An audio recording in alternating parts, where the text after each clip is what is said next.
Sometimes don't pretend as if the match said yes. You are here quoting Auditor General's report, using it as a justification. Say, be my corrupt. 2005, Auditor General's report. I may read it at the Kakrabi Nacho. Nanado Sabre on a foreign affairs minister. An amount of 1,446,396 cash was withdrawn from the military special collections account of seven embassies without the knowledge of the controlling accountant general. Captured. Nanado had the opportunity to also have responded to the query, but it is still captured in the Auditor General's report. Yeah, Spanji.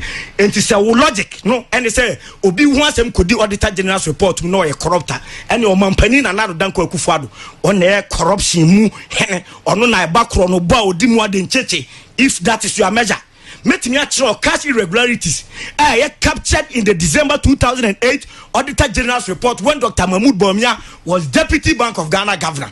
Cash irregularities. Time a year CD read denomination. Example here, and it is captured in the Auditor General's report. Me for lanchemante di emra, but anopa ura lanchemante on kame. Said the wa compose no wa ban mu enti ehun hia se me kofa na semba because oboku mensa ya okoka bekam. But katasisha ne plan dream dia edia de ncheche wo wa ban mu woni mu asem na won fere yade na wontumi nka ho asem no eno ne de na oman hina se me ka kire wo enti na mafre wa ba ha no oman hina atie foti oman hina wonti krom ha ena se krom a ye tie I am not aware bro for no mde ti krom a sa DVLA for 108 ana okra obuafui ana omujia as president as a ministry omtim be claim ignorance of it oman hina enso ko DVLA board members, government appointees, niso. It is all your president or your minister where to your sort.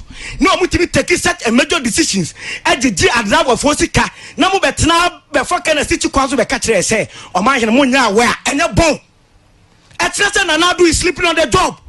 At just a minister intimate Jumano. And another one has the appointed president for Frokan Juana. We can propose that to Parliament to amend our laws. Ultimately, Juman, you catch them.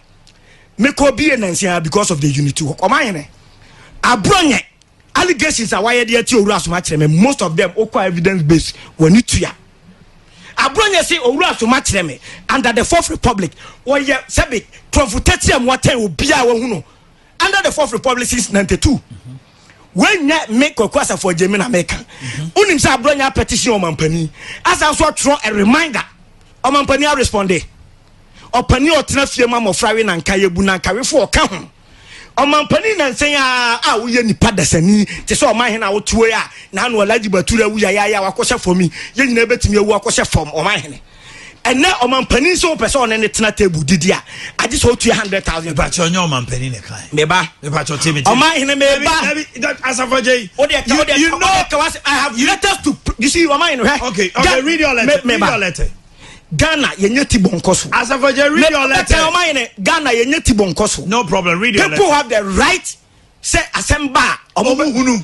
Yes. So read the letter now. Wait letter we. Just say read the letter. Mekaika Krebi.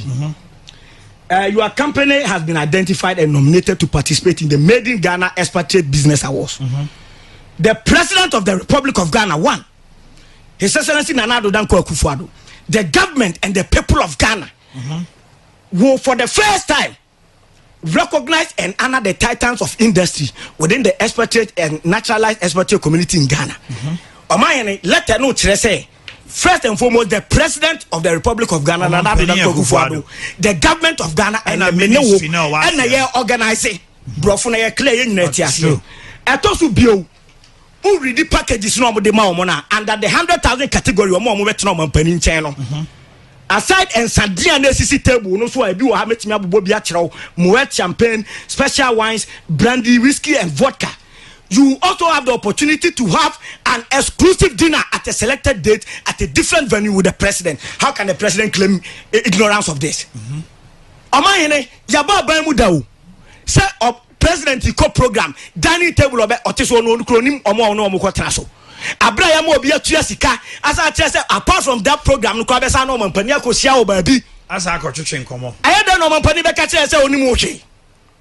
Some in the Moshi were free and Akufo bet me Togan and Wakaches only Moshi. Oman Nana Akufo-Addo beto Ghana no aka che so oni mu hwe. That is far-fetched. Enye far-fetched. Yeti Kroma ena Nana-Addo ni nua Kenoforiata. Nana-Addo ni nua Kenoforiata oye Ghana foto samfo ekodi 2.25 billion bond. Atani General yebusa osimini mu hwe.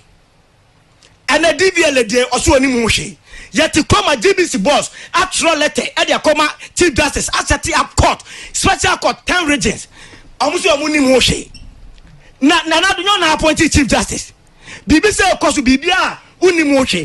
Omahini the danger ne say Yesu Kristo a omahini che de o preach ahomatie ma wo sin gumi a o tie agya ne nsani faso a obetimi alobi ama wo omahini kura wanya heaven akọ protocol onu kro ne nasuafo ye last support je sen last supper free bonto omahini free bonto na Nana-Addo a wo ye nipa desani etese me ne omahini wo so de obi e no be ye Dania I just $100,000 400,000 Ghana cedis 34 billion for you think president is aware and president cannot claim ignorance of the issue. and machiromu say omahini say president kraka so oni mu hwe ye west because when him say exact programs no anopa bia president kraka so ye ma national security briefing but ye be program no cry to be mad but and you know the protocol arrangement. If they say omuni mu hwe kra I was more Flagstaff was more handle president cry pamo bia how can you adhere with omahini bia no mo nwene omampani so when him say na asabab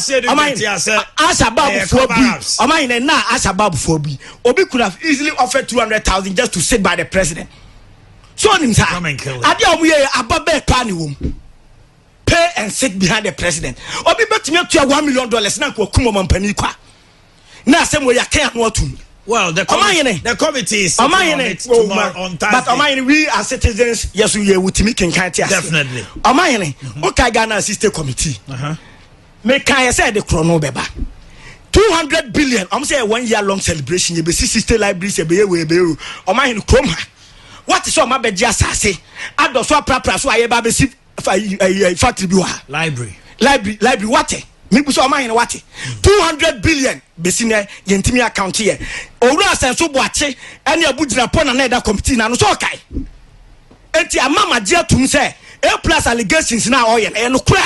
So say omo kolebu jinapu ni asenso. Yes, owura fi. Omo ni A+ owura fi. Omo ko shraj se na voice na ti wadu dan ko sia di boss ne voice no eno so e. So now if it happens like that as of if it happens like that it means that we are not going to believe in our institutions. How?